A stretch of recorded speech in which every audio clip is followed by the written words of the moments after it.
अभी रात के 11 बजने में 10 मिनट बाकी है। आज तारीख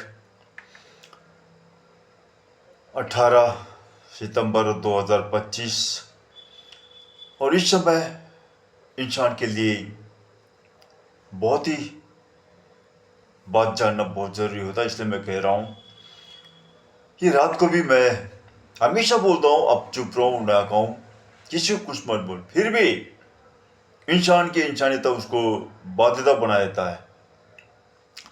तो इंसान को बहुत ज़रूरी है कि कभी भी झूठे बातों में आना नहीं चाहिए।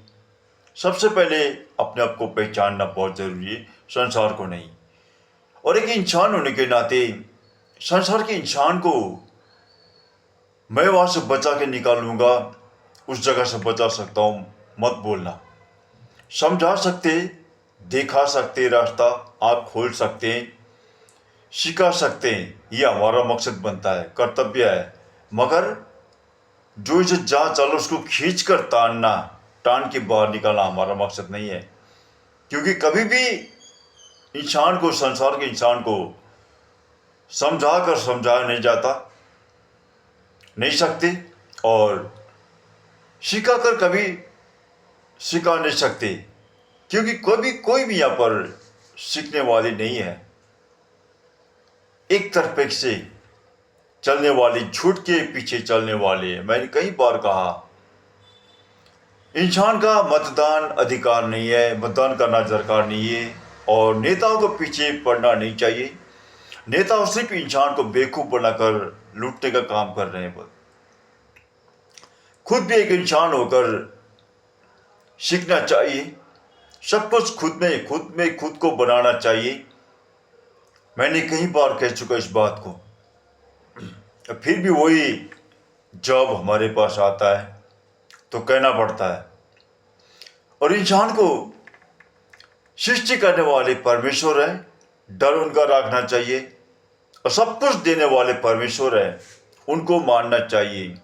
और उनको नहीं मानते हैं तो कभी भी संसार के इंसान को मत मानना।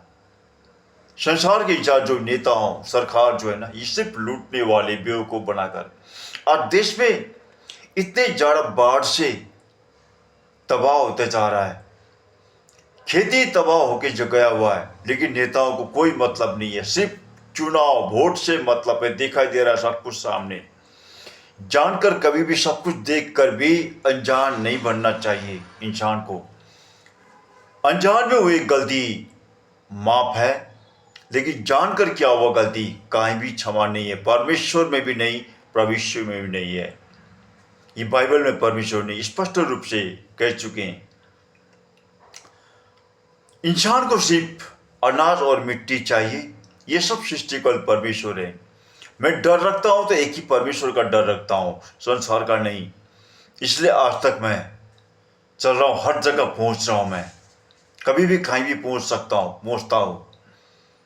ये मेरे लिए पहुंच रहा हूं, इंसान के लिए पहुंच रहा हूं, औरों के लिए। आज जब बहुत सारे चैनल कहते हैं ना, हमारे सब्सक्राइब करो, हमें मदद मिलेगा। लेकिन मैं कहता हूं अपने मदद नहीं, औरों को मदद मिलेगा। आप लोग, जनता को मदद मिलेगा।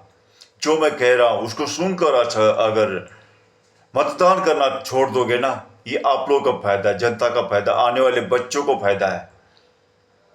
मतदान अधिकार छीनता है, अधिकार देता नहीं है। ये नेताओं ने बनाया हुआ चीज है। ये कोई भी शुरुआत से बना हुआ नहीं है। और ये बेवकूफ बनकर लूटने का काम किया जा रहा है। यहाँ पर सिर्फ बेवकूफ बनाना सीखा है भारत के नेताओं ने। हर 5 साल में भारत में बेवकूफ बनाया जाता है। आज कर्नाटक, आज पूरे भारत में देखो कचरा से भरा हुआ है। कोई भी जगह सफाई नहीं है। और नेता लोग, जनता को इस बात को समझना चाहिए। हर 5 साल में चुनाव जब आता है ना, मैं ये करूंगा वो करूंगा बोल के वादा करके चुनाव हड़प लेते हैं। भाई कुछ नहीं करते। क्या होता आज इतने सारे कचरा, गंदगी क्यों होता। इस वक्त कर्नाटक में मैं हूं और कर्नाटक की बात करूं। कर्नाटक का सबसे सुंदर स्वर्ग जगह है। और यहां पर भी इतने ज्यादा कचड़ा से भरा हुआ है। कहां साफ किया हुआ जीएमसी ने, जो कॉरपोरेशन कहते हैं ना, कहां किया हुआ साफ? पूरे नाले भरा हुआ है मट्टी से, गंदगी से। कोई भी नाला सफाई नहीं, उसका सभी नालों का पानी सड़कों पर बह रहा है। हर जगह कचरा भरा हुआ है, कोई भी जगह सफाई नहीं है। कर्नाटका स्वर्ग है, स्वर्ग।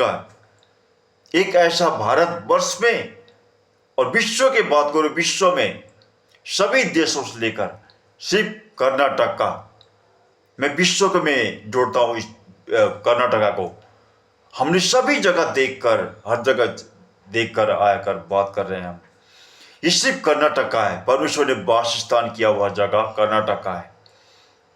कर्नाटक कभी बाढ़ नहीं आता, और यहाँ पे खेती, सबसे ज्यादा खेती होने वाला राज्य सिर्फ कर्नाटका है। और हमेशा ठंड गर्मी बराबर एक सामान्य ठंडा चलने वाला देश यह स्वर्ग है, स्वर्ग। ये परमेश्वर का वास किया हुआ जगह है। यहाँ की जनता को विशेष समझना बहुत जरूरी है बात को। यहाँ का जैसा किसान, खेती किसान कहीं भी नहीं होता खेती, तो इसीलिए ऐसे जगह को भी आज भारत ने दबा के रखा है। तो कर्नाटक जनता को विशेष इस बात को ध्यान देकर अपनी जगह को सफाई करे। इसको थोड़ा थोड़ा जमा करके जलाना सीखो, जला के उसको खाक बनाओ, बाहर कहीं मत फेंकना। और मतदान जहाँ तक हो इसको बंद करो, मतदान करना छोड़ दो। अपना मेहनत मजदूर करके खा रहे हो, उसी तरह रहना सीखो। कोई भी नेताओं को, भेड़ियों को अपना मतदान मत करो, ये कोई दरकार नहीं। मतदान अधिकार है ये नहीं, इनको इनके सामने मत झुको। ये सब पे सब यहाँ पर बेवकूफ बनाने वाला काम है। मैं इस रात घर को भी कह रहा हूं, हमेशा कहता हूं चुप रहो, लेकिन फिर भी हमें इतनी ज्यादा संदेश भेजते हैं। संदेश आने के बाद हमें उनके लिए बोलना ही पड़ता है, जवाब देना ही होता है, क्योंकि उसी के लिए हमें परमेश्वर ने भेजा हुआ है। उन्होंने सिखाया हुआ सभी हम करते हैं, अपने तरफ से हम कभी भी नहीं करते। हमें अपने को बड़ा नहीं करना है, सिर्फ इंसानियत को। कि परमेश्वर ने अपने पुत्र को भी इंसान के लिए दिया था, संसार के प्रेम करने के लिए दिया था। परमेश्वर ने सब कुछ इंसान के लिए कर दिया था, तो हम भी एक उनके बेटा होने के नाते उनके बच्चों के लिए करना है। एक परमेश्वर ने कहा भाई भाई का नाता दिया, तो भाई होने के नाते एक भाई को समझकर हमें करना चाहिए। इस रात को घड़ी भी मैं यही कहूँगा हर किसी से, मतदान करना छोड़ दो। ये नेताओं के पीछे मत पड़ो, ये सब भ्रष्टाचार लोग हैं। अगर अब भी इंसान को समझ में नहीं आया, आने वाला दिन बहुत ही खतरनाक रूप लेके आ रहा है।